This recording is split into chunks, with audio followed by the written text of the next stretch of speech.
आप 5 star hotel में जाते हो तो उसमें देह का सुख होता है कि आत्मा का सुख होता है? देह का। परंतु अभी आप इस कथा में बैठे हो, इस बैंक्वेट हॉल में बैठे हो, यहां देह का सुख है कि आत्मा का सुख है? आत्मा का। कैसे? आपको कैसे पता? क्योंकि देह का सुख जो होता है ना, उसमें कंफर्ट जोन देखा जाता है। देह को जहां कंफर्टेबल लगता हो हम वहां बैठेंगे। वैसे तो कंफर्ट जोन यहाँ पे भी कम नहीं है, एसी चल रहे हैं और ज्यादातर लोग कुर्सियों पर ही बैठे हैं, गिनती के लोग ही नीचे बैठे हैं बेचारे। चलो हो सकता है सबके घुटनों में दिक्कत हो, या फिर ऐसा भी कह सकते हैं कुर्सियां ही ज्यादा लगी हैं, नीचे बैठने की जगह भी कम है। लेकिन कंफर्ट जोन यहां पर भी कम नहीं है। लेकिन फिर भी एक चीज और है जिससे आपका कंफर्ट जोन नष्ट हो रहा है, वो ये कि आप 4 घंटे मौन बैठे हो, आप बोलोगे नहीं, आप दूसरे को सुन रहे हो। कल मैंने कहा था ना, गीता में भगवान कहते हैं संसार में 2 काम सबसे कठिन हैं अर्जुन। पहला काम, बिना किसी की मदद के स्वयं अध्ययन करना, स्वयं पढ़ना, बिना किसी की सहायता ली, थोड़ा कठिन होता है। और दूसरा कठिन काम, बहुत देर तक शांत रह के किसी और को सुनना। तो जहां कहीं भी आप आत्मचिंतन करते हो और देह सुख का विचार नहीं करते, उसी स्थिति को कहते हैं परम धर्म। क्या कहते हैं? परम धर्म।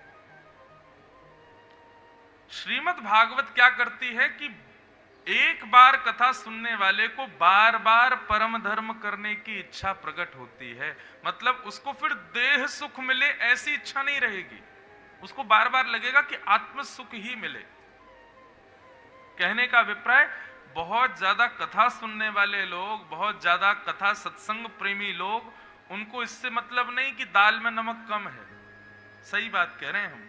उनको इससे मतलब नहीं कि सब्जी कैसी बनी है, उनको इससे मतलब नहीं कि रोटियां गर्म है कि ठंडी हैं। वो जैसी उनको जो प्राप्त हो जाएगा वो सब सेवन करेंगे, क्योंकि उनको देह सुख की ज्यादा इच्छा फिर रहती नहीं है।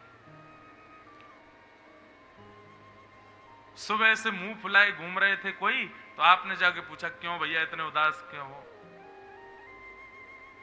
रात में एसी नहीं चला मेरा, रात भर सोया नहीं मैं। बोले पंखा तो चल रहा था। बोले पंखे में नींद कहां आती है? इसको क्या कहते हैं? देहाभिमान। क्या कहते हैं? देहाभिमान। परंतु जब व्यक्ति बहुत सत्संगी हो जाता है ना, तो वो देहाभिमान से शून्य होता चला जाता है। धीरे धीरे धीरे धीरे धीरे उसका जो देह का अभिमान है, जो कंफर्ट जोन्स हैं, जो उसकी व्यवस्थाएं हैं, वो बहुत कम व्यवस्थाओं में, सीमित स्थिति में भी प्रसन्न होने लग जाता है। ये सत्संग का प्रभाव होता है बंधु।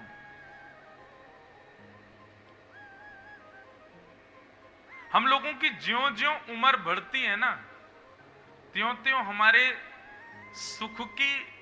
सुख के दायरे भी बढ़ते चले जाते हैं।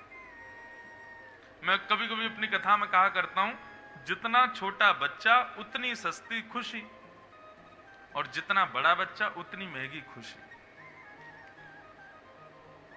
9 महीने के बालक को अगर रो रहा हो तो आप टॉफी भी नहीं, टॉफी का जो रैपर होता है ना, ऐसे चिर चिर चिर चिर करके उसके सामने धर दो, उसकी आवाज भर कर दो, वो उसी में ही शांत हो जाएगा। उसको चाहे कितनी भी गहरी चोट लगी हो, लेकिन 9 महीने का बालक उसके सामने आप झुनझुना ऐसे हिला के धर दो, उसी से ही खुश हो जाएगा। लेकिन वही बालक 19 साल का हो जाए और रोए, उसको झुनझुना दिखाओ, बेटा शांत हो जा, आप मेरी इंसल्ट कर रहे हो मम्मा, मैं 19 साल का होगा, ये क्या झुनझुना दिखा रहे हो मुझे? अच्छा चल झुनझुना नहीं चाहिए, ले वो एक गाड़ी आती है ना, उसको पीछे करो, आगे भागती है, देख नहीं होगा शांत। जितने बड़े हम होते चले जाते हैं, हमारी खुशियां उतनी महंगी होती चली जाती। लेकिन महंगी से महंगी खुशियों से भी अपने आप को प्रसन्न करने के बाद एक उम्र ऐसी आती है, उसके बाद पुनः फिर कम होता चला जाता है। व्यक्ति, फिर उसकी खुशियां सस्ती होती चली जाती। बड़े बुजुर्ग जितने ज्यादा हो जाते हैं, अब उनको तुम बच्चे कितने भी महंगे महंगे फोन दे दें, कितने भी महंगे कपड़े दे दें, कोट दे दें, जूते दे दें, घड़ी दे दें, उनको ज्यादा उसकी इच्छा नहीं रहती। बंधुओं देखो, एक बात मेरी सुनिएगा, वृद्ध जब हम हो जाते हैं तब हमको विषयों से इतनी प्रसन्नता क्यों नहीं होती? क्योंकि हम इतना उपभोग कर चुके हैं, हमें पता चल जाता है कि कुछ भी कर लो एक समय आकर के नीरस ही लगेगा। ये बात हम पहले ही क्यों नहीं समझ जाते? ये बात हम अपनी युवावस्था में ही क्यों नहीं समझ जाते? क्यों? आज के युवाओं को एक रोग हुआ है बंधुओं, और वो रोग पता है क्या है? वो डीअटैच नहीं हो पाते चीजों से। अटैचमेंट इतना ज्यादा हो जाता है, चाहे व्यक्ति हो, चाहे वस्तु हो, चाहे अपनी मनपसंद चीजें हो, कि उससे फिर डीअटैच होना उसके लिए बहुत मुश्किल है, और वही फिर डिप्रेशन आदि का कारण बनता है। लेकिन जैसे ही उम्र बढ़ती है ना, बुजुर्गता की ओर हम जाने लगते हैं, तो देखो वो बहुत जल्दी डीअटैच हो जाते हैं। माता पिता जब हम छोटे थे तब ज्यादा गुस्सा करते थे, अब हम बड़े हो गए, वो थोड़े वृद्ध हो गए, अब वो इतना गुस्सा नहीं करते हमारे ऊपर। क्यों? अब वो समझ गए हैं। धीरे धीरे वृद्धावस्था जब आती रहती है तो व्यक्ति जो है वो डीअटैच होना शुरू कर देता है। सत्संग का प्रभाव ये होता है, कथा प्रवचन आदि इन सब का प्रभाव ये होता है कि व्यक्ति अपने बहुत कम आयु में समझने लग जाता है कि भाई संसार के किसी भी विषय भोग वस्तु से ज्यादा अटैचमेंट मत करो। जितना हो सके आत्म सुख के कारणों को जीवन में लाओ, देह सुख की चीजों से जितना हो सके दूर रहो। मैंने अपने जीवन की दूसरी कथा न्यूयॉर्क में की थी। तो जब मैं गया तो जहां मेरी कथा थी वहां के एक परिवार ने मुझे कहा, महाराज जी कल हम आपको मैनहट्टन घुमा के लाएंगे। मैंने कहा चलो। तो दूसरे दिन मैं उनके साथ घूमने गया, मैनहट्टन घुमा के लाए। महाराज जी वर्ल्ड ट्रेड सेंटर है, स्टैचू ऑफ लिबर्टी, सब जगह घुमा के लाए। लौट करके जब मैं वापस आया तो जहां मेरी कथा चल रही थी वहां मंदिर था, वहां के पुजारी जी ने अगले दिन की छुट्टी ले ली मुझसे बिना पूछे। क्यों ली? बोले वो भी मुझे मैनहट्टन घुमाने ले जाना चाहते थे। तो दूसरे दिन पुजारी जी आ गए, बोले महाराज जी शाम को 7 बजे से कथा है, पूरे दिन आप क्या करेंगे? मैंने कुछ नहीं। बोले चलो आपको मैनहट्टन घुमा ला। मैं तो कल घुमाया। बोले मैंने छुट्टी ली है आपको घुमाने के लिए, आज और चलो। फिर से वही world trade centre, statue of liberty, ये वो सब घूमा। तीसरे दिन एक डॉक्टर साहब आए। वो डॉक्टर का नाम तो मुझे याद नहीं, पर जब मैं 4 साल का उम्र का था तो पिताजी के साथ गया था, तो मेरा एक दांत हिल रहा था तो उन्होंने निकाला था वो। तो वो आकर के मुझसे बोले महाराज जी मुझे पहचाना? मैंने कहा नहीं। बोले मैं वही हूं जिसने आपका दांत निकाला था 4 साल की उम्र में। अरे मैंने कहा तो मुझे क्या याद है अभी? मैंने कहा बताओ। बोले आज हम अपने क्लिनिक को बंद करके आए हैं। मैंने कहा काहे को? बोले आपको मैनहट्टन घुमाना है। अरे मैंने कहा भैया मैं घूम लिया, 2 दिन से रोज जा रहा हूं, अब मेरा मन नहीं है। कहने का अभिप्राय, मैनहट्टन हो, चाहे वर्ल्ड ट्रेड सेंटर हो, चाहे स्टैचू ऑफ लिबर्टी हो, कई लोगों के सपने होते हैं वहां घूमने के, जाने के, न्यूयॉर्क सिटी की रात देखने के। लेकिन एक दिन, 2 दिन, और इन 2 दिनों में स्थिति हो गई कि अब तीसरे दिन मुझसे कोई कह रहा है तो मेरा मन नहीं है जाने का। इसका मतलब क्या है? वस्तु संसार की कितनी भी श्रेष्ठ हो, उसका अति भोग जब आप करोगे तो उससे मिलने वाला सुख कम हो जाता है। बड़ा पाव अच्छा लगता है किसी को? कितने खा लोगे? 1 खा लोगे, 2 खा लोगे, 3 खा लोगे। ज्यादा कोई खिलाने का प्रयास करेगा तो वही अगर कोई 4 बड़ा पाव खा ले और उसके सामने कोई और बड़ा पाव खाओ तो वो कहे मुझे मत दिखाओ, मुझे अजीब सा लग रहा है अंदर से, मेरे सामने खाओगे तो मेरे को जो है वमन की इच्छा होगी। होता है ना ऐसा। जो भोग वस्तु आपको इतना सुख देती है उसकी अति हो जाने पर उसी से आपको दुख मिलने लग जाता है। ये इस बात का प्रमाण है कि सांसारिक विषय भोग वस्तु जो हैं उनका एक सीमित दायरा है, वो उससे ज्यादा आपको सुख नहीं दे सकती। तो फिर ये बात हम पहले ही क्यों नहीं समझ जाते कि उसकी तरफ हम अग्रसर ना हो।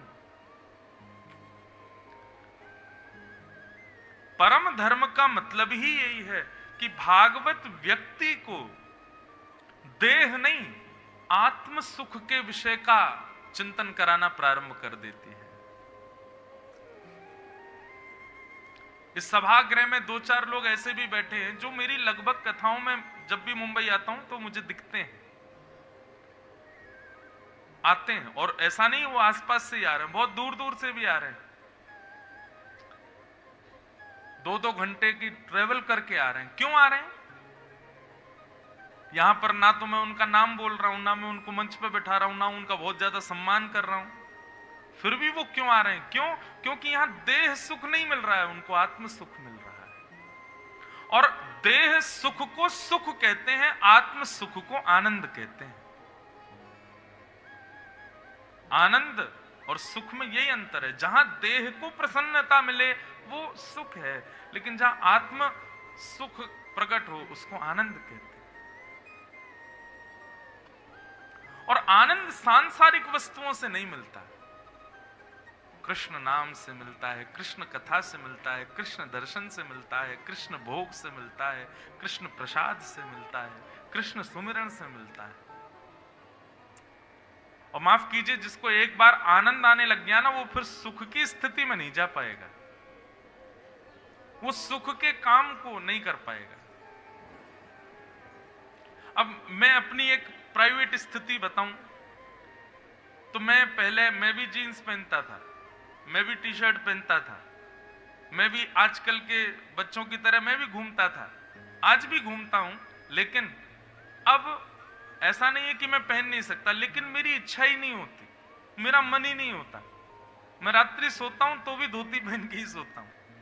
क्यों? कई लोग, मेरे घर के लोग भी, मेरी उम्र के जो भाई बहन है वो लोग भी कहते हैं, अरे अब रात में पहन लिया करो, ट्राउजर पहन लिया करो, थोड़ा टी शर्ट में रहा करो, कोई दिक्कत थोड़ी। मैंने कहा मुझे कोई बांध नहीं रहा है, लेकिन मेरे मन से इच्छा नहीं होती। क्यों? इस अवस्था में, इस वेशभूषा में ऐसा लगता है मैं सदा कृष्ण का हूं, कृष्ण किसी ना किसी रूप में मेरे ही हैं।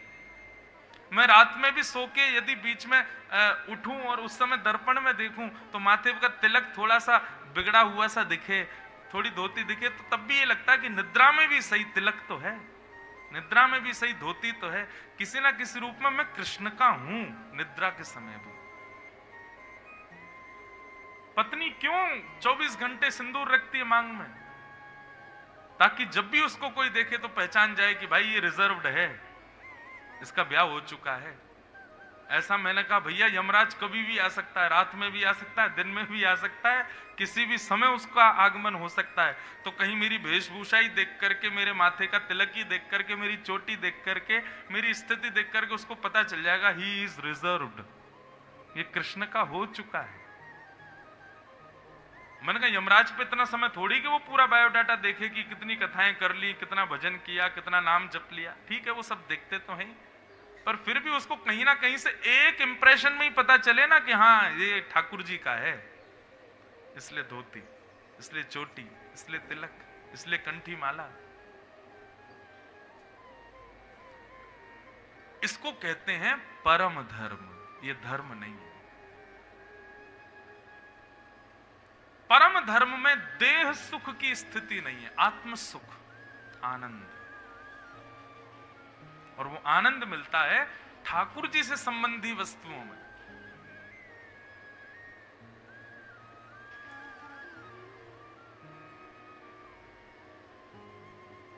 ठाकुर जी से संबंध हो, उस स्थिति में आनंद की प्राप्ति, उसी को कहते हैं परम धर्म। तो भागवत का विषय क्या है? सुनने वालों के चित्त में परम धर्म प्रकट कर देना। हो ना हो, कल कई लोग अभी अभी आज तो दूसरा ही दिन है, लेकिन जो आयोजक लोग हैं, जो हमारे यजमान हैं, उनको पता होगा, और जो लोग कथा कराते हैं उनको भी पता है। कई लोग ना ऐसे आते हैं, अच्छा ठीक है हम एक दिन आएंगे, ठीक है हम 10 मिनट के लिए आएंगे, लेकिन वो 10 मिनट का कह के आते हैं, कथा पूरी 4 घंटे सुन लेते हैं। बोले आए तो हम 10 मिनट के लिए थे, लेकिन पता नहीं इतना अच्छा लगा, हम तो पूरी कथा बैठ के सुनने लगे। हम आए तो एक दिन के लिए थे, लेकिन कथा इतनी अच्छी लगी कि हमने टिकट कैंसिल करा दी, हम रुक गए। तो आत्म सुख ये आप देह सुख में नहीं कर सकते। देह को जहां सुख मिल रहा हो वहां आप फ्लाइट कैंसिल नहीं कर सकते, लेकिन आत्म सुख की बात आती है तो आप फ्लाइट कैंसिल कर देते हो, 100 के 100 काम छोड़ देते हो। यही भागवत का विषय है, व्यक्ति को बताना, समझाना कि देह सुख नहीं, आत्म सुख की क्रियाएं करो। आज सुबह हमारे यजमान और उनके सब परिवार के लोग आए, वो बता रहे थे महाराज जी कल आपने जब कथा प्रारंभ की ना तो अधिक से बहुत सारे लोग भूखे थे, उन्होंने भोजन ही नहीं किया था, पर कथा 7 बजे तक चली और सब भूखे ही बैठे रहे, किसी कोई उठा नहीं, किसी के मन में भी इच्छा नहीं हो कि हम कुछ खा लें। क्यों? कथा में इतना आनंद आया कि सबको लगा कि चलो कथा सुन लेते हैं। बंधु ये स्थिति आपकी नहीं है, ये यहां पर परीक्षित की भी हुई है। चौथा दिन जब कथा का हुआ तो परीक्षित को सुखदेव जी बोलते हैं कि परीक्षित अच्छा आपकी हमारी कथा कैसी, 3 साढ़े 3 बजे शुरू हो रही है, 7 बजे पूरी हो जाएगी, लेकिन परीक्षित की कथा कैसी थी? 12 बजे शुरू होती और रात्रि 12 बजे 24 घंटे कथा, 24 घंटे में एक दिन की कथा पूरी, फिर दूसरे दिन की कथा शुरू, फिर 24 घंटे में दूसरे दिन, 24 घंटे कथा चलती थी दिन रात। 4 दिन जब बीत गए तब सुखदेव जी बोले परीक्षित हम तो देखो ज्ञानी ध्यानी लोग हैं, हम लोगों को तो 1-1 महीना तक बिना आहार के रहने का अभ्यास है, लेकिन तुम तो राजा हो, 4 दिन हो गए, तुम एक आसन पर बैठे हो, तुमने जल तक नहीं पिया, चलो जाओ थोड़ी देर कुछ खा लो कुछ पी लो। पता परीक्षित क्या बोले? पिबंतम त्वम मुखाम भोजम मच्युतम हरि कथामृतम। परीक्षित कहते हैं भगवान आप ऐसी मुझे कथा सुना रहे हैं कि इस कथा के आगे यदि रोटी सब्जी जल पीने की इच्छा होए तो समझो कि हमने कथा सुनी ही नहीं। वास्तव में इस वक्त मेरा आहार आपकी वाणी है, आप बोल रहे हैं उसी से मेरा पेट भर रहा है, आप बोल रहे हैं उसी से मेरी प्यास बुझ रही है, आप बोलना बंद कर देंगे तो शायद निश्चित मेरे प्राण निकल जाएंगे, इसलिए ये सामान्य रोटी सब्जी जल आदि पाने के लिए मुझे प्रेरित मत कीजिए, आप बस कथा सुनाते रहो, क्योंकि अब कथा ही मेरा आहार है। ये परीक्षित की स्थिति थी चौथे दिन में। वो कहते हैं कि मुझे नहीं लगती भूख, नहीं लगती प्यास, बस आप कथा सुनाओ, इसमें जो सुख है वो सांसारिक में नहीं है। तो स्थिति तो बहुत अच्छी हो जाती है कथा सुनने के बाद, सम हो जाओगे आप, कौन क्या बोल रहा है इससे मतलब नहीं होगा, जीवन में क्या उतार चढ़ाव चल रहे हैं इनसे फर्क नहीं पड़ेगा, भूख लगी प्यास लगी देह को जो चाहिए वो नहीं मिलेगा तो भी कोई फर्क नहीं पड़ेगा, अच्छा ही है। और यही भागवत का विषय है, परम धर्म। फिर आप देह के लिए नहीं जियोगे, फिर आप आत्मा के लिए जियोगे कि भाई इसको परमात्मा से मिलवाना है, मेरे पास दिन कम है, समय जल्दी बीत जाएगा, आखिर यह तन खाक मिलेगा, कहां फिरत मगरूरी में। महंगे महंगे परफ्यूम लगा रहे हैं, बहुत सुंदर अपना मेकअप कर रहे हैं, चटकदार कपड़े पहन रहे हैं, महंगे महंगे हार पहन रहे हैं, लाखों की घड़ियां पहन रहे हैं, क्या कर लोगे इन सब से? मिलना तो एक दिन। 3 ही हमारी गति हैं, कृमि विट और भस्म। यदि पृथ्वी में गाड़ दिया तो कीड़े मकोड़े खा जाएंगे, जंगल में फेंक दिया तो जीव जंतु खा करके विष्ठा बना करके निकाल देंगे, और जला दिया तो राख। इसके अलावा चौथी कोई गति हो तो मुझे बताओ, नहीं है। ये 3 ही हमारी स्थिति। तो क्यों ना भैया जितने दिन रहे उतने दिन राम जी को खूब याद करो, ठाकुर जी को खूब स्मरण करो, खूब भजन करो, खूब ठाकुर जी के हो जाओ। सबके होके देख लिया, पिता माता भाई बंधु मित्र सखा सबके हो लिए, अब ठाकुर जी के हो जाओ, अब ठाकुर जी के हो लो। सबके तो हो लिए आप, सबसे मिला क्या? निराशा ही मिली। एक बार ठाकुर जी के होके देखो, निराशा नहीं मिलेगी। हाँ, तो भागवत का विषय क्या है? हमारे हृदय में परम धर्म का बीज बोना, भागवत का विषय। दूसरी बात, इस भागवत का अधिकारी कौन? बंधुओं देखो, अधिकारी जो यहां बताया गया ना, ये कोई नहीं होता, परंतु भागवत जी की शरण ग्रहण करने के बाद ऐसा व्यक्ति बन जरूर जाता है। कैसा? निर्मत्सराणाम सताम। भागवत का अधिकारी बताया गया उस व्यक्ति को जिसके हृदय में मात्सर्य दोष नहीं होता। मात्सर्य दोष मतलब दूसरे के सुख से मिलने वाला दुख। आजकल हम अपने दुख से कम दुखी हैं, अपने दुख से कम दुखी, दूसरे के सुख से ज्यादा दुखी। ऐसा व्यक्ति कथा का अधिकारी नहीं है। लेकिन यदि ऐसा व्यक्ति कथा में आ जाए, तो मैं अभी कुछ समय से एक बात अपनी कथा में कहने लगा हूं कि भैया आपने कथा सुनी है और कथा का प्रभाव आपके ऊपर हुआ है, यदि ये टेस्ट करना हो तो एक बात हमारी मान लीजिए। क्या? हम सब जानते हैं कि हमको किससे ईर्ष्या होती है?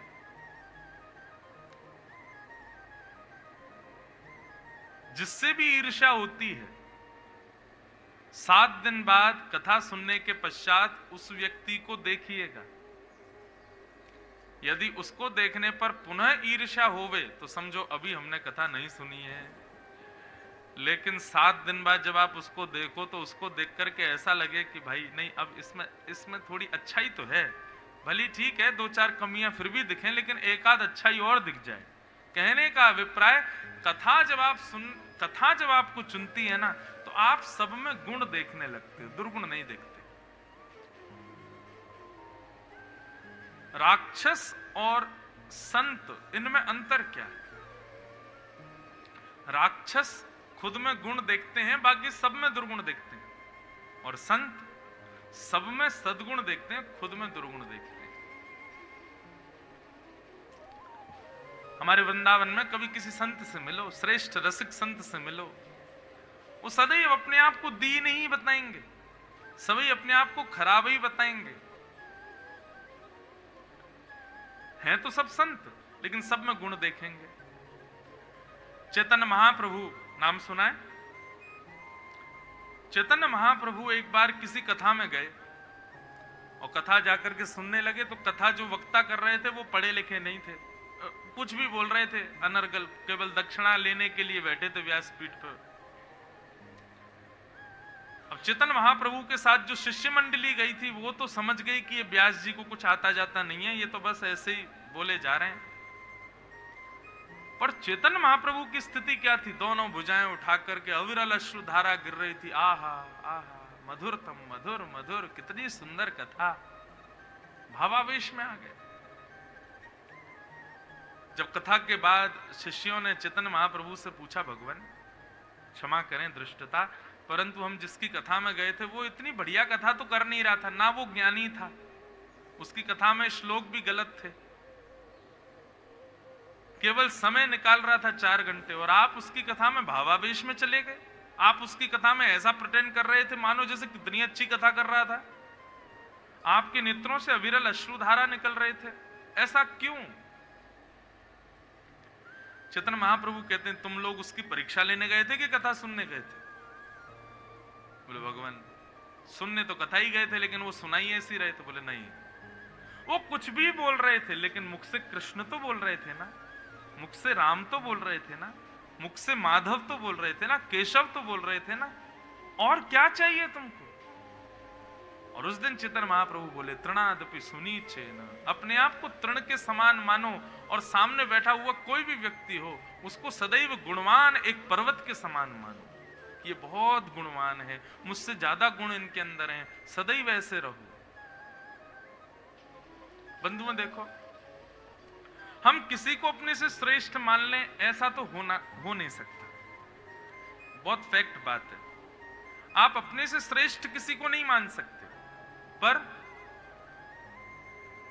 उसमें एकाध गुण ढूंढने की प्रवृत्ति तो अपनी बना सकते हो ना, कि इसमें भी कोई ना कोई गुण तो है।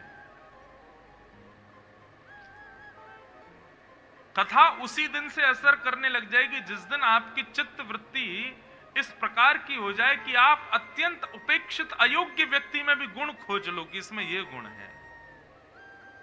समझो कथा ने स्वीकार किया, समझो वैष्णवता आ रही है। लेकिन हमारी स्थिति क्या, अत्यंत गुणवान व्यक्ति में भी हम लोग दोष ही ढूंढते हैं। इसमें दोष क्या है? सब में गुण देखो, सब में योग्यताएं देखो, सब में श्रेष्ठताएं खोजो। क्या है? एक वो बड़ी प्रसिद्ध कथा है। एक बार एक संत गंगा में स्नान कर रहे थे। स्नान करके बाहर आए तो एक नास्तिक व्यक्ति, संतों का उपहास करने वाला व्यक्ति वहां से गुजर रहा था। वो जहां भी संत महात्माओं को देखता, जटाधारी, सोटाधारी, पीले वस्त्र पहने संतों को देखता तो उनकी हंसी उड़ाता था।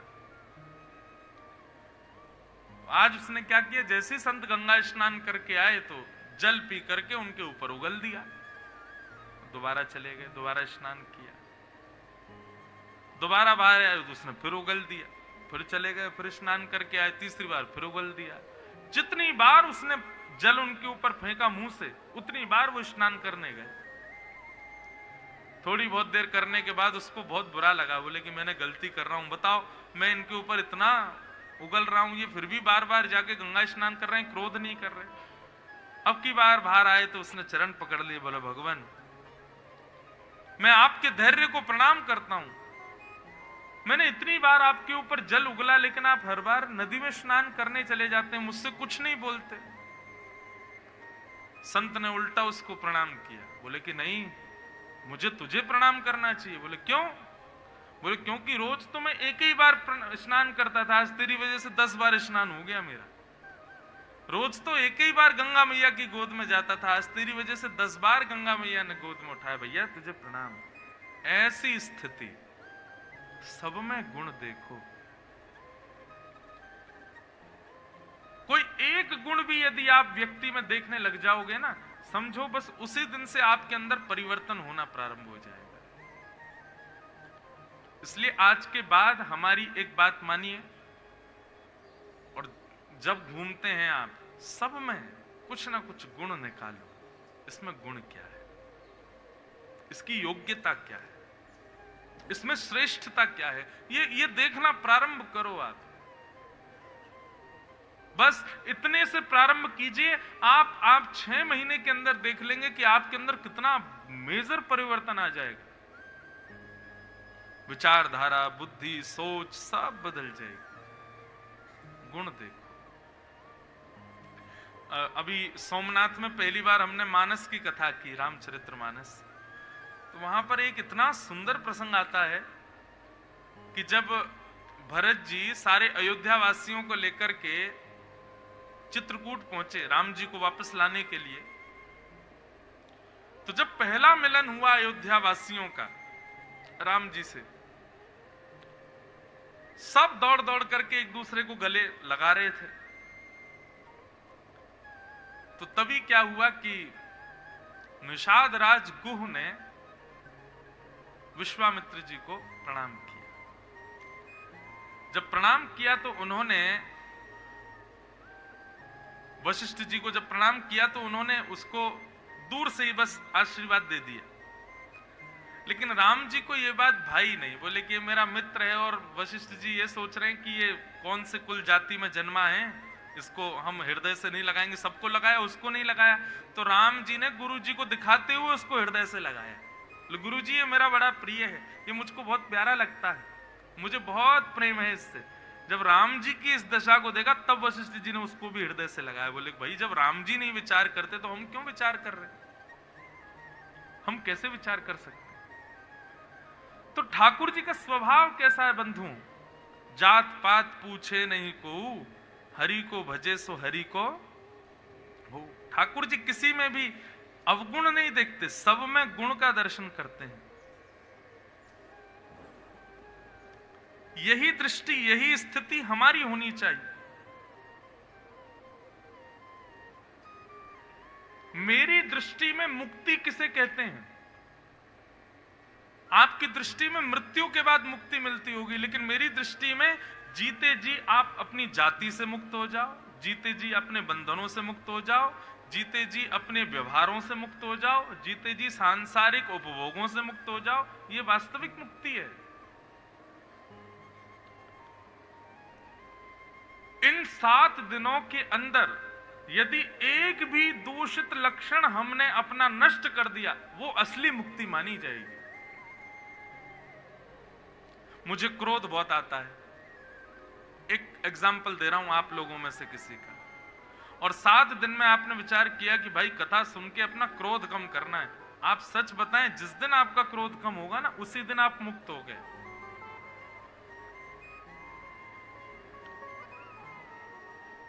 जिस दिन आप अपने विषय भोग स्थिति से मुक्त होते हैं, मुक्ति असली वो है।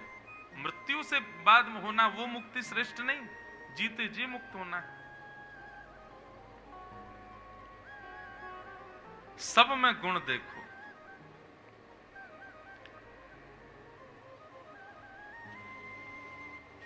पंडरीनाथ भगवान के एक भक्त हुए, उनका नाम था चोखा मेला जी। वो भी सदगृहस्थ थे,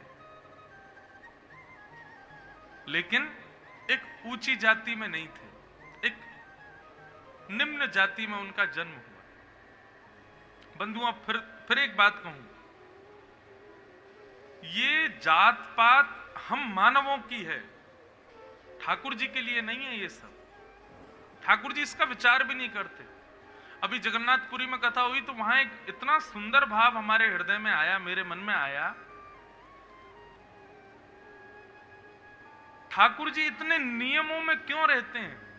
उनको पुजारी के अलावा कोई छुएगा नहीं, मंदिर में जो बनेगा वही प्रसाद पाएंगे, मुंह पर पट्टी बांध के भोग लगेगा वही पाएंगे, ऐसा बनाओगे वही पाएंगे। उसमें कई मंदिरों में जैसे निषेध होता है, टमाटर नहीं डालते, बैगन की वस्तु नहीं बनाते, मूली का प्रयोग नहीं करते, और अपरस में रहेंगे। कोई स्पर्श पुजारी को कर ले तो पुजारी सेवा में नहीं जाएगा। इतने नियम ठाकुर जी के मंदिर में।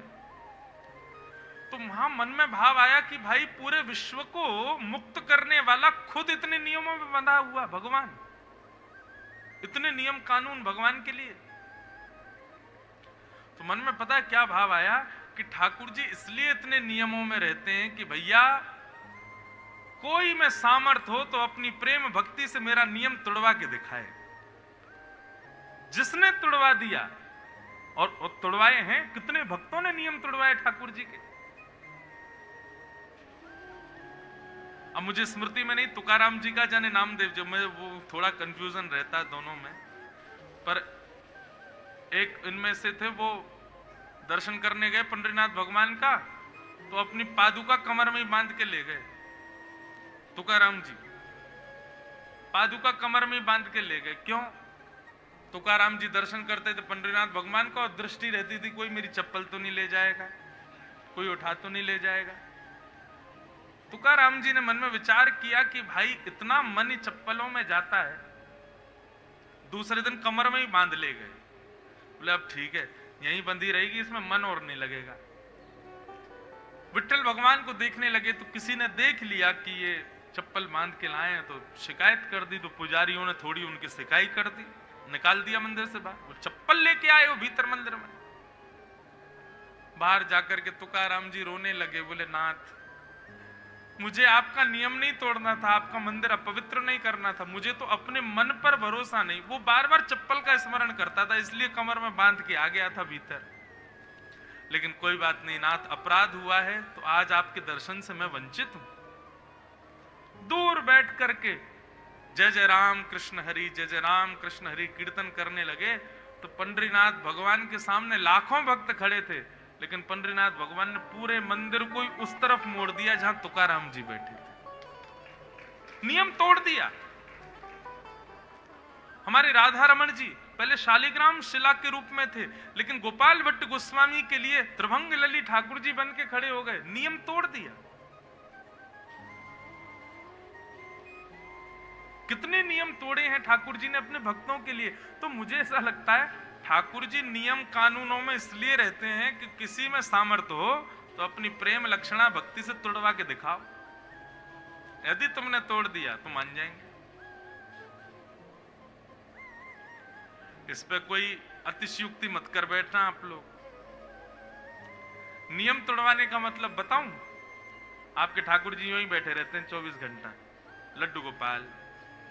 उनसे कहो ठाकुर जी इतनी भक्ति करो, इतना प्रेम लड़ाओ लाल जी से कि कहो देना वो सुबह सुबह जब आप ठाकुर जी को उठाओ तो ठाकुर जी दोनों हाथ ऐसे कमर पर धरे मिल जाएं, तब समझो नियम टूटा। ठाकुर जी ने अपना नियम तोड़ दिया।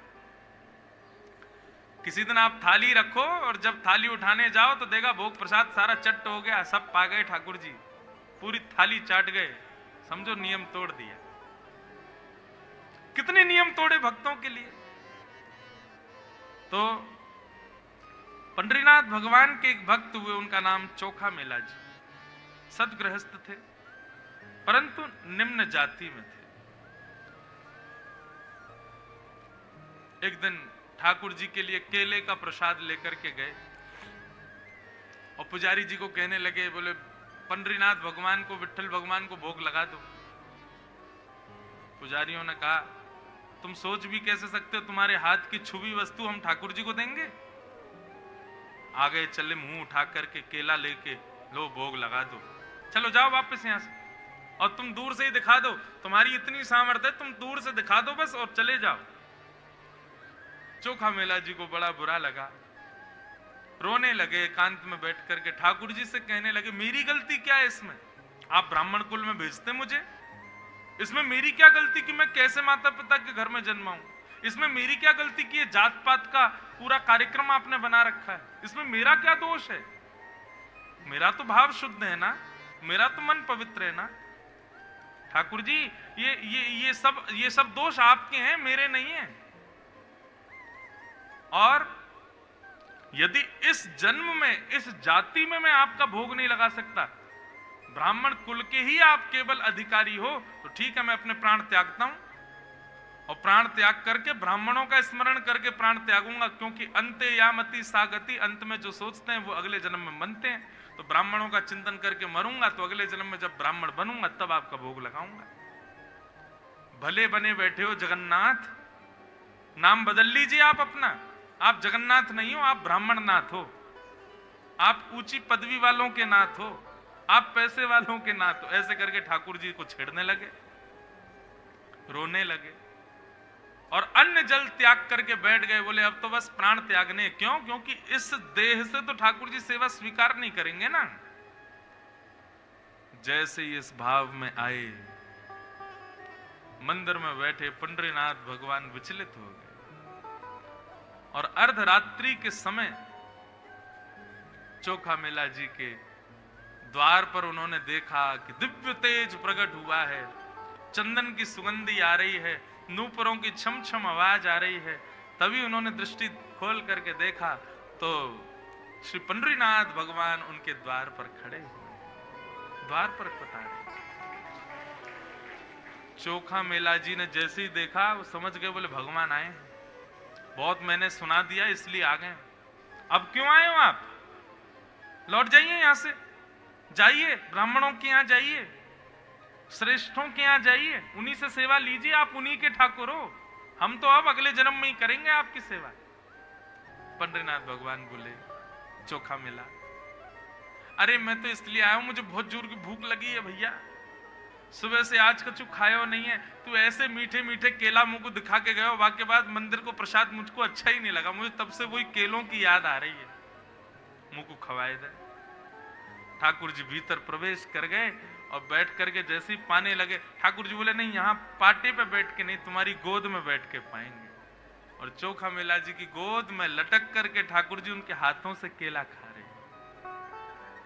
बोले देखो मंदिर में तुम भोग लगा के जाते तो थाल में सजा के हमको दिखा के वापस कर दिए जाते, लेकिन हमको मंदिर में नहीं चाहिए था, हमको तो ऐसे तुम्हारे घर आके पाना था, इसलिए वहां स्वीकार नहीं किया। ठाकुर जी ने प्रेम से केला पाए, बोले सुनो 2 केला और दे दो। बोले क्यों? आपका तो पेट भर गया। बोले मेरा तो भर गया, रुक्मणी बैठी है ना, उसको भी खिलाऊंगा जाके, उसको भी तो बताऊं। देखो भक्तों के प्रेम से फल कितने मीठे हो जाते हैं। जिस प्रकार मानव तोते की चोंच लगे फल को मीठा समझता है, ऐसे ही भक्त जब प्रेम से कोई वस्तु अर्पित करता है, ठाकुर जी कहते हैं वो जैसे तोते की चोंच से मीठा हुआ फल होता है, ऐसे ही भक्त जब प्रेम प्रस्तुत करता है उसका फल भी अति मीठा। उस समय मुझे मंदिर में बने 56 भोग प्रिय नहीं लगते, उसका फल प्रिय लगता है। ठाकुर जी कभी दुर्गुण नहीं देखते। हम क्यों देखते हैं सब में दुर्गुण? किसी में दुर्गुण नहीं देखते ठाकुर जी। सीधी बात बताऊं, जैसे हमारी स्थिति है, यदि ऐसी ठाकुर जी की हो जाए ना, जैसी विचारधारा हमारी वैसी ठाकुर जी की हो जाए, तो हम कहीं के नहीं बचेंगे। ठाकुर जी बहुत दयालु, बहुत कृपालु। हमारे वृंदावन में कहते हैं, दुर्योधन की मेवा त्यागी, साक विदुर घर खाई, सबसे ऊंची प्रेम सगाई, सबसे ऊंची प्रेम सगाई, सबसे ऊंची प्रेम सगाई, सबसे ऊंची प्रेम सगाई। दुर्योधन की मेवा त्यागी, दुर्योधन की मेवा त्यागी, साक विदुर घर खाए, सबसे ऊंची प्रेम सगाई, सबसे ऊंची प्रेम सगाई, सबसे ऊंची प्रेम सगाई, सबसे ऊंची प्रेम सगाई। कितने नियम तोड़े ठाकुर जी ने।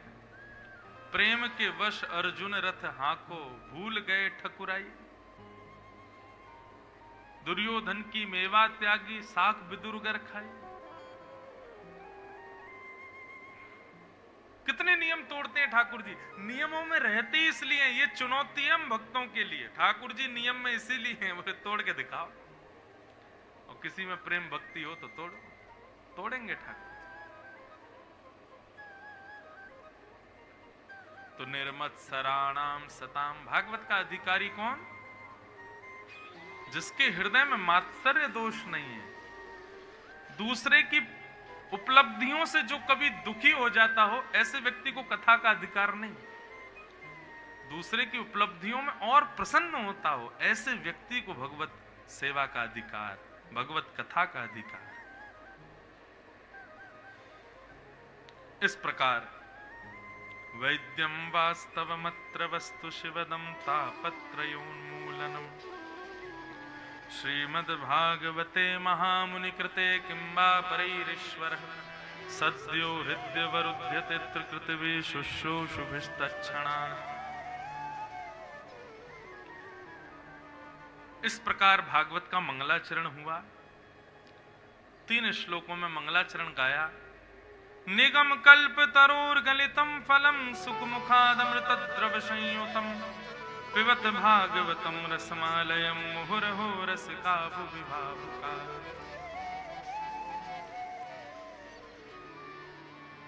तत्पश्चात सौनकादि ऋषियों ने 6 प्रश्न किए, और इन्हीं 6 प्रश्नों में अब सूत जी भागवत की कथा सुनाते हैं। सूत जी महाराज अपने गुरुदेव को वंदन करने के बाद में बहुत सुंदर सुंदर यहां बातें कहते हैं, ध्यान से सुनिए। भागवत की धारा बंधुओं, सूत जी सौनकादि ऋषियों को सुना रहे हैं, सुखदेव जी परीक्षित को सुना रहे हैं और मैत्रेय मुनि विदुर जी को सुना रहे हैं। इस प्रकार 3 धाराएं चलेंगी अब आगामी 6 दिनों तक। तो कभी मैं कहूंगा सूत जी बोल रहे हैं, कभी मैं कहूंगा सुखदेव जी बोल रहे हैं, कभी मैं कहूंगा मैत्रेय मुनि बोल रहे हैं। इस प्रकार ये भागवत की धारा अब चलेगी। तो सूत जी सौनकादि ऋषियों को सुनाते हुए कह रहे हैं, सवै पुंसां यतो धर्म, सवै पुंसां परो धर्मो, यतो भक्त अदोक्षजे, अहैतुक्य प्रतिहता ययात्मा संप्रसीदति। सूत जी कहते हैं प्रत्येक मानव का परम धर्म है भगवान की अहैतुकी भक्ति। बंधुओं, अभी हम क्या करते हैं पता है?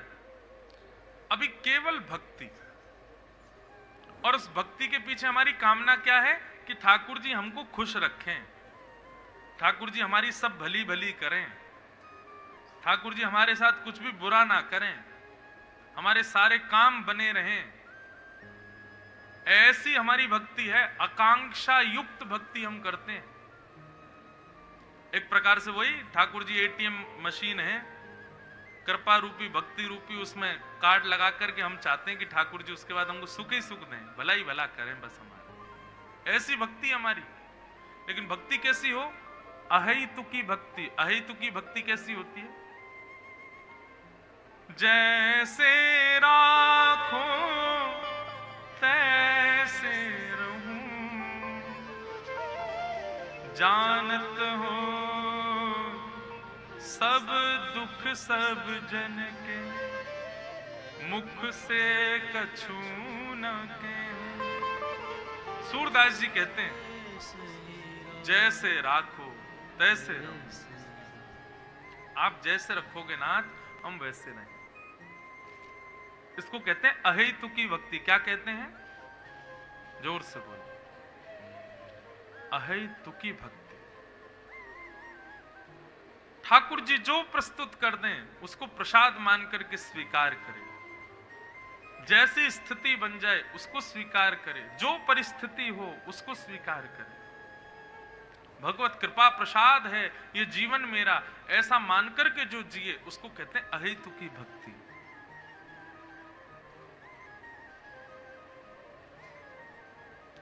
मिल जाए तो वेलकम, ना मिले तो भीड़ कम, ऐसी स्थिति। लेकिन अभी क्या होता है बंधुओं? मिल जाए तो ही ठाकुर जी का वेलकम है, नहीं मिले तो ठाकुर जी भी बाहर घर से। कुछ अच्छा करते ही नहीं हो आप।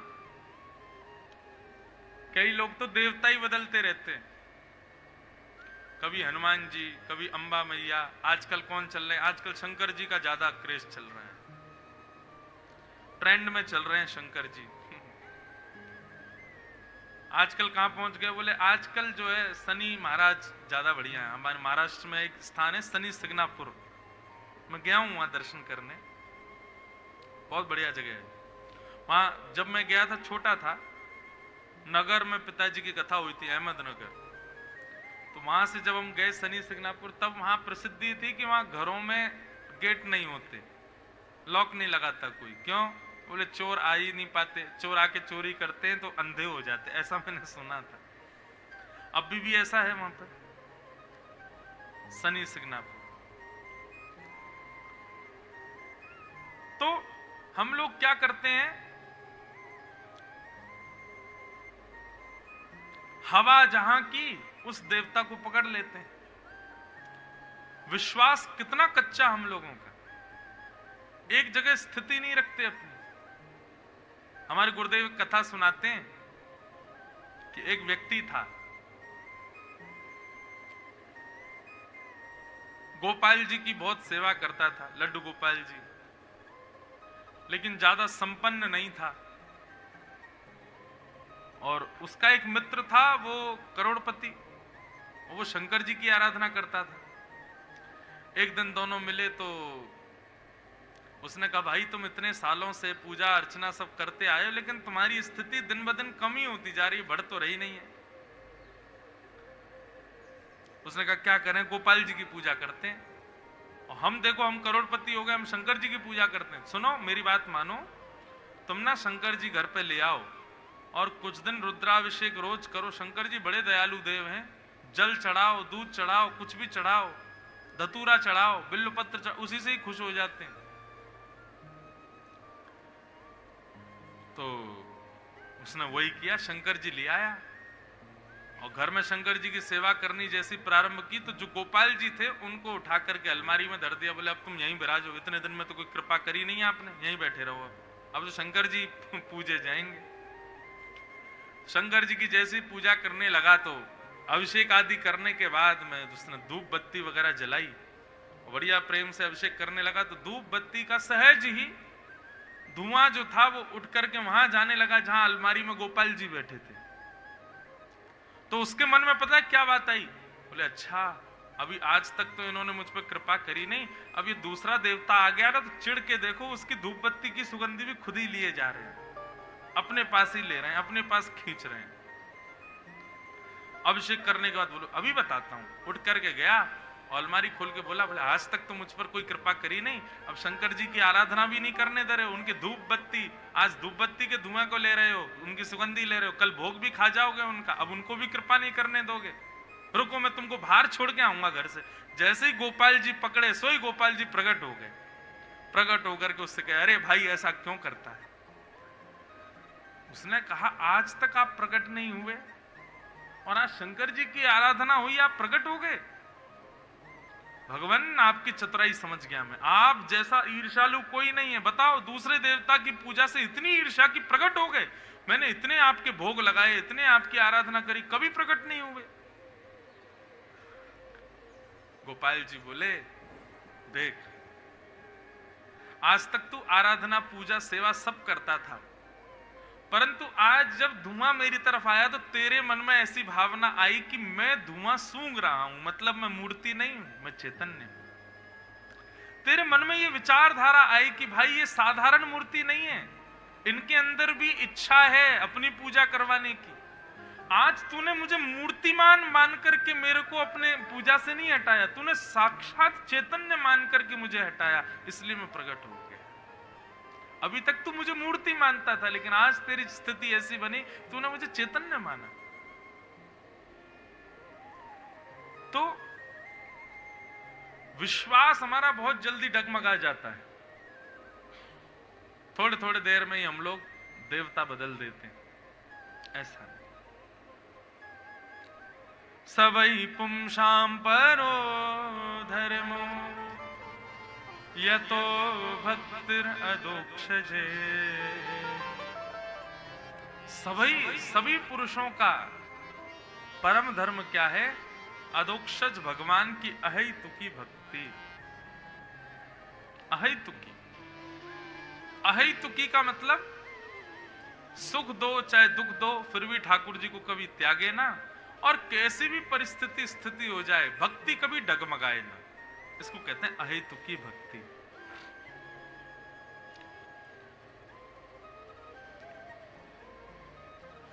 महाराष्ट्र के एक भक्त हुए, उनका नाम था गणपत, और जैसा नाम था उसी देवता के वो भक्त थे। किनके? गणपति जी के। उनका नाम था गणपत भट्ट। उड़ीसा में उनके कुछ रिश्तेदार रहते थे। एक बार उड़ीसा गए, उड़ीसा जैसे गए तो उड़ीसा के वो लोग उनको लेके जगन्नाथपुरी चले गए। जगन्नाथपुरी जैसे ही गए तो जगन्नाथपुरी जाकर के सबने कहा चलो भाई श्री मंदिर में तुमको दर्शन करके लाएं जगन्नाथ भगवान का। उन्होंने पूछा कौन है जगन्नाथ भगवान? बोले जगन्नाथ भगवान साक्षात श्री कृष्ण का स्वरूप है, श्री कृष्ण का ही जगन्नाथ भेष है।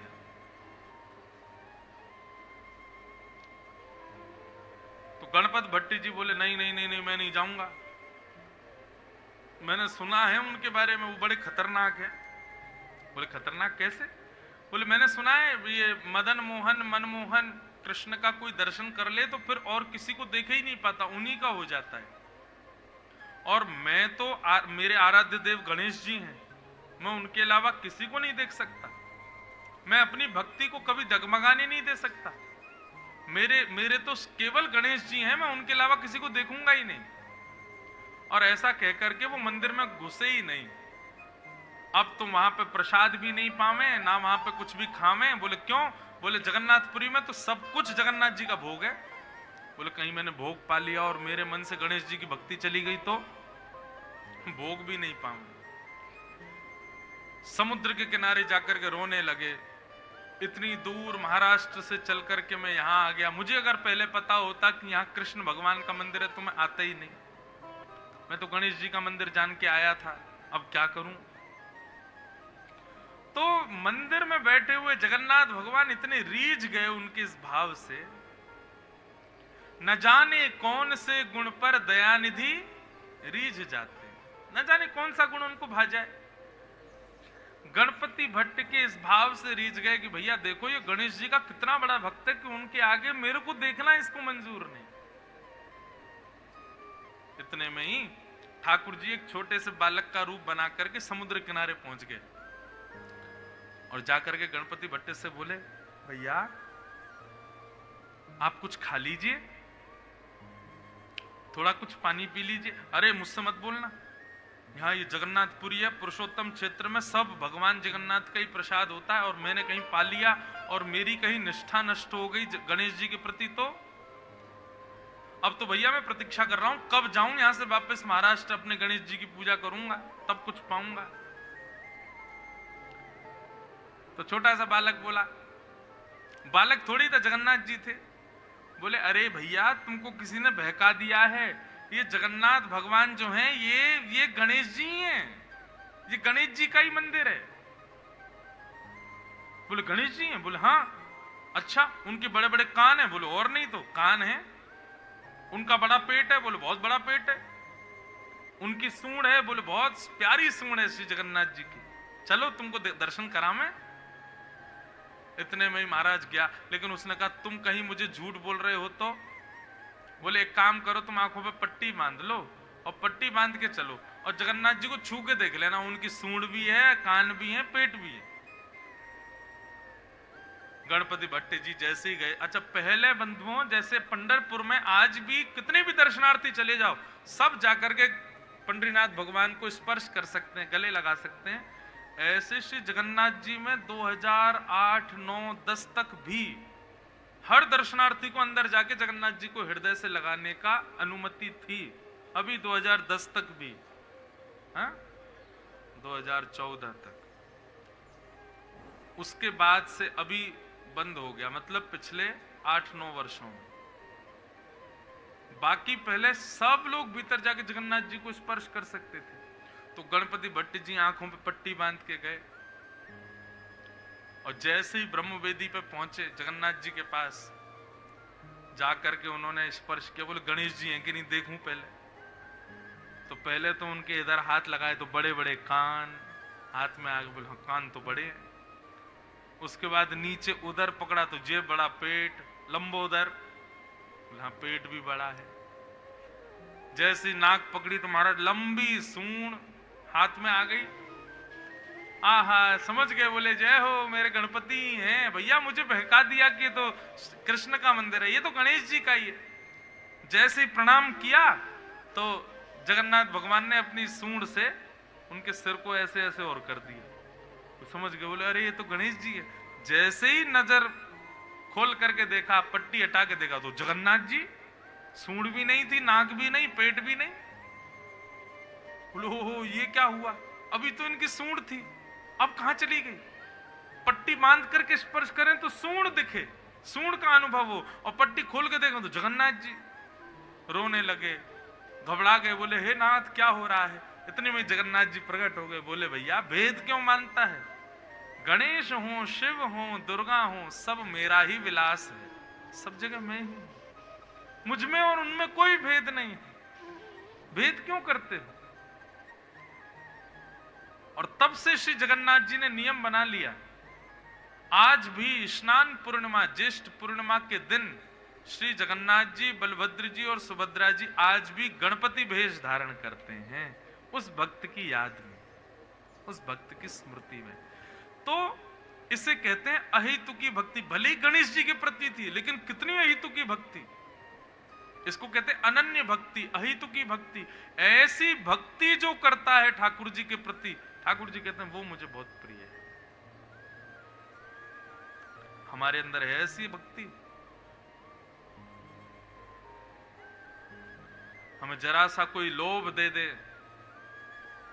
किसी अन्य देव का, हम तुरंत पहुंच जाते हैं। देखो, दर्शन सबका करो, प्रणाम सबको करो, लेकिन प्रेम केवल एक से करो। दर्शन सबका करो, कोई मना नहीं है, सब मंदिरों में जाओ, सबको प्रणाम करो, लेकिन निष्ठा, प्रेम और समर्पण केवल एक के प्रति, किसी एक के प्रति। इसको कहते हैं अहेतुकी भक्ति। यही मानव का परम धर्म है। अहेतुक्य प्रतिहता ययात्मा संप्रशीदति। अहेतुकी भक्ति। सूत जी महाराज प्रवचन कर रहे थे, धर्मस्वनिष्ठितः पुंसाम् विश्वक्सेन कथास्मयः नोत्पादयेदधिरतिं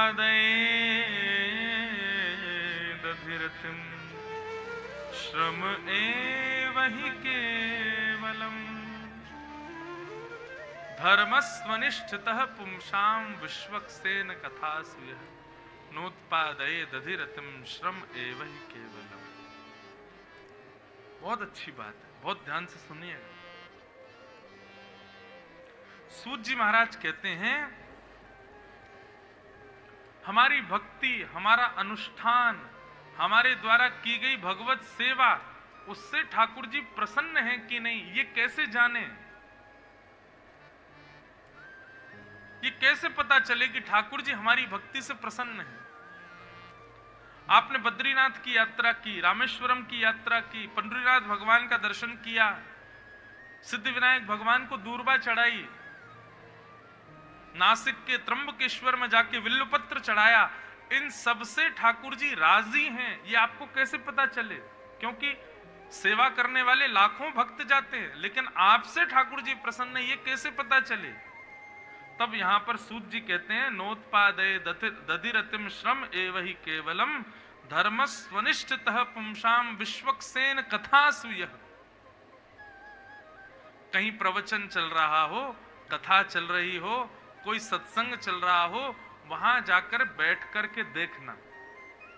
यदि 4 घंटे में आपका मन विचलित ना हो, आपका तन विचलित ना हो, आपकी बुद्धि विचलित ना हो, सांसारिक वस्तु सेवन की इच्छा प्रकट ना हो, तो समझना आपके द्वारा किए गए भक्ति, अनुष्ठान, व्रत, नियम सब से ठाकुर जी प्रसन्न हैं। और यदि बार बार मन विचलित हो रहा है, थोड़ा पानी पियाएं बाहर जाके, यजमानों से कह रहे हैं, बोले सुनो एक चाय की स्टॉल और लगवा दो बाहर, बीच में महाराज जी भजन कीर्तन करें तो थोड़ी चाय पी लें। एक जगह मेरी कथा होनी थी, हुई कथा तो, लेकिन जो आयोजक थे वो मुझसे क्या बोले, महाराज जी ऐसा कर ले। मैंने कहा क्या? 2 से 5 कथा। मैंने कहा जी, फिर? बोले 5 से 5:30 हाई टी, और फिर मैंने कहा 5:45 बजे से, फिर बोले 5:45 बजे से 7:30 फिर कथा। मैंने कहा जय। मैंने हाई टी, बीच में आपको वो चाहिए, चाय चाहिए, टोस्ट चाहिए, पूड़ी कचौड़ी चाहिए, मैंने कथा क्यों सुन रहे हो? फिर कथा में एक बार विराजमान होने के बाद में आपकी चित्त वृत्ति बिल्कुल निरपेक्ष हो जाए, निर्वैर हो जाए, निष्काम हो जाए। किसी का सत्संग सुनते समय, किसी ऐसी सभा में बैठते समय जहां पर भगवत गुणानुवाद चल रहा हो, आप सुध बुध खो बैठो, आप भूल जाओ कि 4 घंटे कब हो गए, आप भूल जाओ कि मेरे सिर में दर्द था या मैं किसी पीड़ा से पीड़ित हूं, तो समझो आपका व्रत, आपका नियम, आपका अनुष्ठान, आपकी समस्त क्रिया ठाकुर जी स्वीकार करते हैं।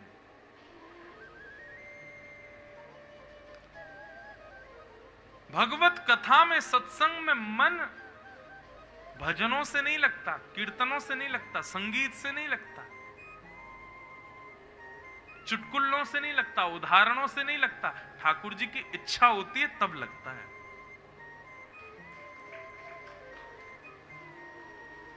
जोर से ही बजाओ जब बजाइए तो। हाँ, 2-4 झोंके ले रहे थे, उठ गए वो, और ये कुछ हुआ। और आश्चर्य तो ये उठ करके वो भी ताली बजा रहे हैं। हाँ, बहुत सही कह रहे हैं महाराज जी।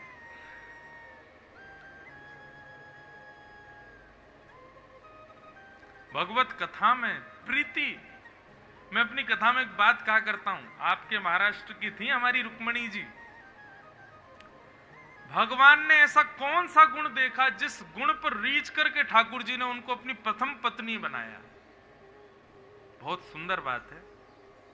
रुक्मणी जी ने 7 श्लोकों में पत्र लिखा और पहले श्लोक की पहली बात रुक्मणी जी कहती हैं, श्रुत्वा गुणान भुवन सुंदर शृण्वतां ते निर्विश्य कर्ण विवरै हरतुंगतापम।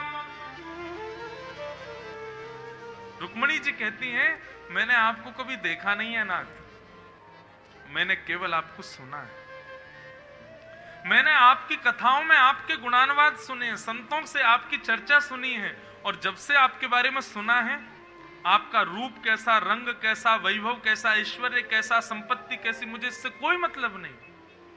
बस संत आपकी प्रशंसा गा गा करके सुनाते हैं, तब से आपसे मुझे प्रेम हो गया है। आप कृपा करके मुझे पत्नी रूप में स्वीकार करो। जब ब्राह्मण पत्र लेकर के गए ना, तो भगवान ने पत्र ब्राह्मण को दिया, बोले पढ़ के सुनाओ क्या लिखा है। बोले कि एक कौंडन्यपुर के राजा हैं, विदर्भ देश के भीष्मक, उनकी बेटी ने पत्र भेजा। बोले पढ़ के सुनाओ। जब पहला श्लोक बोला ब्राह्मण ने, श्रुत्वा गुणान भुवन सुंदर शृण्वतां ते निर्विश्य कर्ण विवरै हरतुंगतापम, भगवान बोले बस बंद करो। ठाकुर जी पूरा तो पढ़ने दो। अरे बेचारी ने बहुत मेहनत से लिखा, पूरा तो सुन लीजिए। बोले नहीं बंद करो। बोले अब? बोले बैठो रथ में चलते हैं, इसी से ब्याह करेंगे। बोले अरे इतनी जल्दी? अभी तो प्रभु एक श्लोक भी पूरा नहीं बोला मैंने। बोले मुझे बाकी अब कुछ नहीं जानना, बस मुझे इसी बात से प्रशंसा है कि जिससे मुझे विवाह करना उसको मेरी कथा प्रिय लगती है, उसको मेरा सत्संग प्रिय है, उसको संतों का संग प्रिय है, उसे ऐसा समाज प्रिय है जहां कीर्तन होता है, जहां भक्ति भाव होती। बस अब उसका रूप कैसा, उसके गुण कैसे, इससे मुझे कोई मतलब नहीं, बस उसको कथा प्रिय है, इसलिए मुझे वो प्रिय है। और ठाकुर जी ने रुक्मणी जी से विवाह किया। सोचो,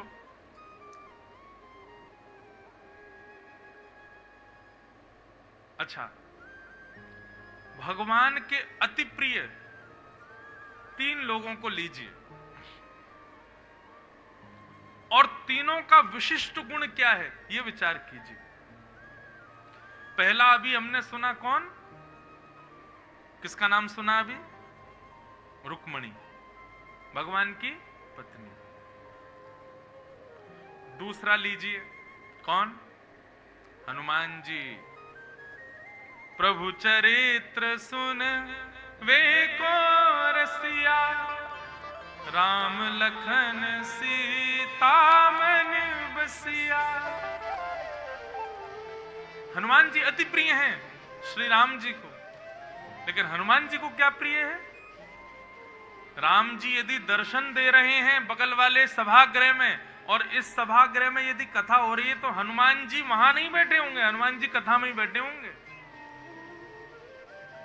राम जी कहते हैं बगल वाले सभागृह में हम साक्षात बैठे, वहीं आ जाओ। बोले नहीं प्रभु, आपका दर्शन करते हैं ना तो आप केवल दो पुतलियों को ही दिखाई देते हो, आंखों को, लेकिन आपकी कथा ऐसी कि आंख तो बंद हो जाती है, फिर रोम रोम को आप दिखाई देते हो। इसलिए नाथ आपकी आपके दर्शन से भी ज्यादा आनंद आपकी कथा में आता है, इसलिए हनुमान जी ठाकुर जी को प्रिय है।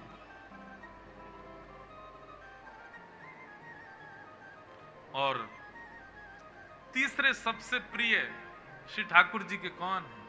संत, जो केवल भगवत चर्चा करते हैं, जिनको सांसारिक चर्चा से कोई मतलब नहीं, कोई लेना देना नहीं,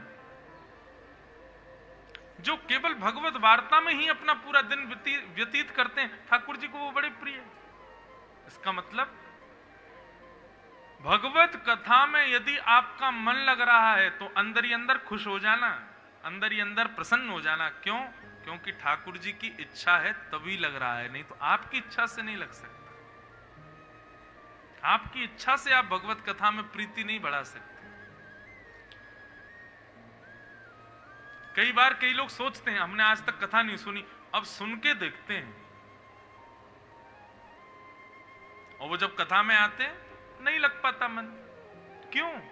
वो लोग कोशिश तो बहुत कर रहे हैं लेकिन फिर भी नहीं लग रहा। इसका मतलब क्या? ठाकुर जी की इच्छा नहीं है। एक हमारे बड़े प्रेमी हैं, उनके यहां जब कथा हुई ना, तो उनका एक नियम था, बड़ा प्यारा नियम था, लेकिन नियम था, क्या नियम था? वो बैठ के कथा नहीं सुनते थे, खड़े खड़े कथा सुनते थे। तो एक दिन हो गया, 2 दिन, मुख्य यजमान खड़े होके कथा सुनते थे, किनारे में खड़े होके, और वहां से कथा सुनते। 1 दिन, 2 दिन, 3 दिन बाद मैंने उनसे पूछा, मैंने कहा आप बैठते क्यों नहीं हो? बोले महाराज जी मैं बैठूंगा तो मुझे नींद आ जाएगी, इसलिए मैं खड़ा खड़ा कथा सुनता हूं ताकि नींद नहीं आवे। और अब उनकी स्थिति हो गई, अब वो आते हैं मेरी कथाओं में, अब वो बैठ के कथा सुनते हैं लेकिन उनको नींद नहीं आती। ठाकुर जी ने उनका वो नियम तोड़वा दिया, उनको बैठते ही जो नींद आती थी अब नहीं आती, अब वो खूब बैठ के कथा सुनते हैं, 4-4 घंटे उनको नींद ही नहीं आती। क्यों? क्योंकि ठाकुर जी उनसे प्रसन्न हो गए, इसलिए भगवत कथा में, भगवत सेवा में उनका मन लगने लगा। आपकी इच्छा स्वेच्छा से यह संभव नहीं है, ठाकुर जी की कृपा से ही यह संभव। माफ कीजिए, लेकिन कोई बहुत अध्ययन करके व्यासपीठ पर बैठे, ऐसा संभव नहीं कि वो कथा सुना पाएगा। भगवत इच्छा यदि हो जाए तो मूकम करोति वाचालम, गूंगा बोल सकता है। पंगुं लंघयते गिरिम, जिसके पैर नहीं है वो भी पर्वत लांघ सकता है। यत कृपा तमहम वंदे, जिस पर भगवान की कृपा हो जाए वो सब कर सकता है, हमारी आपकी सामर्थ्य नहीं। मैंने जब अपनी जीवन की पहली कथा की थी ना, पहला दिन कथा का, और 5000 से ज्यादा लोग पहली बार कथा में आए थे द्वारिकापुरी में। इतनी भीड़, और संस्कार चैनल पे उसका लाइव टेलीकास्ट, पूज्य पिताजी महाराज बैठ के कथा सुन रहे थे। और पहले दिन कथा में हमारे ब्रज के परम विद्वान, परम पूजनीय, प्रातस्मरणीय श्री गुरु शरणानंद जी महाराज कथा में पधारे। हमारी प्रथम कथा के भी 2-3 श्रोता यहां बैठे हैं जो पहली कथा में थे मेरे साथ। तो मंच पर जब मैं आ रहा था ना, तो मेरी ये हालत थी कि मेरी जो दिल की धड़कन थी वो इतनी द्रुत गति से चल रही थी, यदि उस समय यदि डॉक्टर लगा के चेक करता तो वो घबरा जाता, इतना भयंकर डरा हुआ था। मंच पर बिठा दिया पिताजी ने व्यासपीठ पर, अब देखे सामने भीड़ ही भीड़, कैमरे लग रहे हैं, लाइव टेलीकास्ट, पहली बार कथा, पहली कथा। और उसमें भी ऊपर से चलो लोग बाग बैठे हैं, परिवार के लोग बैठे हैं, फिर परम विद्वान हमारे पूज्य श्री गुरु शरणानंद जी महाराज, उनके आगे तो अच्छे नहीं बोल पाते। वो आए, उन्होंने पूजन किया, पूजन करके पिताजी से बोले ठाकुर जी अब हम चले जाते हैं, ताकि लाला थोड़ा भयभीत लग रहा है, हम बैठेंगे तो डर जाएगा, हम चले जाते हैं। तो हमारे पिताजी भी बोले नहीं, आपको सुनाने के लिए तो बैठा है वो, आप बैठो। अब मैं मनी मन कहूं जान दो इनको जान दो, काय को रोक रहे हो। महाराज जी पिताजी की बात मान करके बैठ गए। अब वो बैठे, अब मेरे तो पसीना, 2 एसी लग रहे हैं लेकिन पसीना नहीं सूखे। तो हमारे सामने हनुमान जी का चित्र और पूज्य पिताजी के गुरु जी का चित्र रहता है भागवत जी में सदैव। हमने कहा हे गुरुदेव भगवान, आपने अपने चेला की तो नैया पार कर दी, मतलब हमारे पिताजी मैंने कहा मेरी बचाओ। मैंने कहा बस आज की कथा अच्छी हो जाए मेरी, बस आज ठीक से बोलूं, कुछ गलत नहीं हो जाए, बाकी फिर पूरे जीवन भर कैसी भी हो, बस आज की पहली दिन की कथा है, आज ठीक हो जाए। जो हमने कथा कही, द्वारिकाधीश का स्मरण किया, गुरुदेव का स्मरण करके जब कथा प्रारंभ की तो थोड़ी देर में स्थिति हुई, सब धुंधुला दिख रहा था, मुझे दिख ही नहीं रहा था कौन बैठा, बस मैं कथा बोलते ही गया, बोलते ही गया, बोलते। 4 घंटे हो गए। 4 घंटे बाद जब मेरी दृष्टि पड़ी तो गुरु शरणानंद जी महाराज बीच में गए, फिर आए दोबारा। तो कथा सुनते सुनते नीचे से ऐसे इशारा उन्होंने जब किया, मैं तो खुश, मैंने कि आज नैया पार हो गई मेरी, बस अब ठीक है सब। लेकिन इसके बाद क्या हुआ? अभिमान। मैं अपनी निजी बात बता रहा हूं। हुआ जब व्यासपीठ से उतरा तो मेरे मन में आ गया कि नहीं, अब तो मैं कर सकता हूं, अब तो मैं अब तो मुझे कोई नहीं रोक सकता।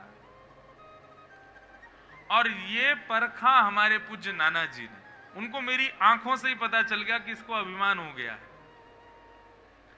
और जैसे ही मैं अपने कक्ष में गया जहां रुके थे, तो मैंने जाके नाना जी को प्रणाम किया। मैंने कहा नाना जी कथा सुनी, क्या जोरदार कथा करी हमने, देखो पहली बार कितना बढ़िया बोले। तो हमारे नाना जी बोले अभिमान करता है लाला, ये तेरी सामर्थ्य नहीं है कि तू कथा कर रहा है। सोच तुम्हारे पिताजी ने कितनी कथाएं कर ली। मैंने तब पिताजी की 1200 कथाएं के लगभग हुई थी, अभी 1500 हो गई। कितनी कथाएं तुम्हारे पिताजी ने की? मैंने कहा 1200 कथाएं हो गई लगभग। और 1200 कथाओं करने में कितना समय लगा उनको? मैंने कहा 45 से 50 वर्ष लगे। बोले विचार करो, 45-50 वर्षों में पिताजी ने 1200 कथाएं की, उसके बाद तुमने आज पहली कथा की। और पहली कथा करने से पहले मेरी गुरु दीक्षा भी उसी दिन हुई जिस दिन मैं व्यासपीठ पर बैठा था। व्यासपीठ पर जाने से 10 मिनट पहले पिताजी ने मुझको दीक्षा दी और पिताजी हमारे गुरु बन गए।